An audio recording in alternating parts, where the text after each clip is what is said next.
একসময় যাকে অভেদ্য বলে মনে করা হতো, ইসরায়েলের সেই আকাশ প্রতিরক্ষা ব্যবস্থার ফাঁকফোকর এখন স্পষ্ট হয়ে উঠছে। ইরানের টানা ক্ষেপণাস্ত্র হামলায় চ্যালেঞ্জের মুখে পড়েছে বিশ্বের অন্যতম শক্তিশালী এ প্রতিরক্ষা কাঠামো।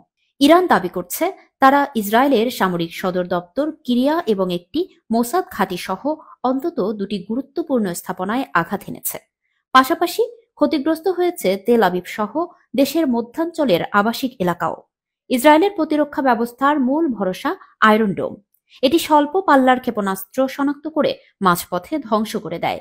পাশাপাশি আছে ডেভিড স্লিং, অ্যারো 2, অ্যারো 3 এবং যুক্তরাষ্ট্রের সহায়তায় মোতায়েনকৃত থার্ড সিস্টেম, যা দূরপাল্লার ব্যালিস্টিক মিসাইল প্রতিরোধে ব্যবহৃত হয়। তবু কেন প্রতিরক্ষা ভেদ হচ্ছে?